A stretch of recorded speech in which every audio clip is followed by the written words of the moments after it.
నియోజకవర్గంలో అభివృద్ధి సంక్షేమ పథకాలను కొనసాగిస్తూ కళ్యాణ్ లక్ష్మి షాదీ ముబారక్ చెక్కులను పంపిణీ చేయడం జరుగుతుందని ఎమ్మెల్యే డాక్టర్ రాజేష్ రెడ్డి అన్నారు. ఎమ్మెల్యే క్యాంపు కార్యాలయంలో మండల పరిధిలోని పలువురు లబ్ధిదారులకు చెక్కులను పంపిణీ చేశారు. నిరంతరం ప్రజా శ్రేయస్సు కోసం తాము పనిచేస్తున్నామని ఆయన అన్నారు. మహిళల సంక్షేమం రేవంత్ రెడ్డి నాయకత్వంలోని ప్రభుత్వం ఉచిత బస్సు సౌకర్యంతో పాటు 500 రూపాయలకే సిలిండర్ పంపిణీ, అలాగే 200 యూనిట్ల ఉచిత విద్యుత్ సరఫరా పథకాలను దిగ్విజయంగా పూర్తి చేయడం జరుగుతుందని తెలిపారు. ప్రజలు ఎప్పుడైనా సమస్యలను వివరించేందుకు తమ కార్యాలయం వేదికగా ఉంటుందని ఈ సందర్భంగా ఎమ్మెల్యే రాజేష్ రెడ్డి వెల్లడించారు.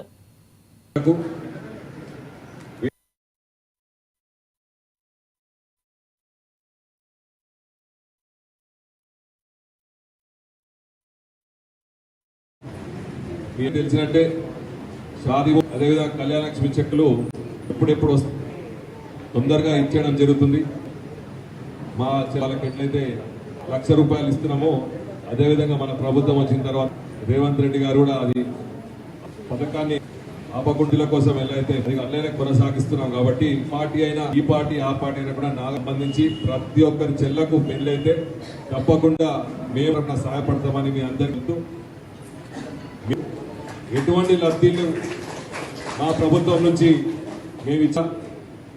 ముందుగా చెల్లెలకు ఎలా అయితే బస్సు 500కు సిలిండరు అదేవిధంగా 200 యూనిట్ల వరకు కరెంట్, ఇటువంటి పథకాలు ఎన్నో కూడా వాళ్ళు బాగుంటే ఇంట్లో అందరూ బాగుంటారనే ఉద్దేశంతో ఎలా అయితే మా ముఖ్యమంత్రి గారు చెప్పారో అదేవిధంగా కూడా మేము కూడా పనిచేయడం జరిగింది. ఈ రోజు సీఎం రిలీఫ్ ఫండ్ అయినా కళ్యాణ లక్ష్మి చెక్కులైనా ఎవరు లబ్ధిదారులు ఉంటే ఈ పార్టీ ఆ పార్టీ అనకుండా తప్పకుండా మా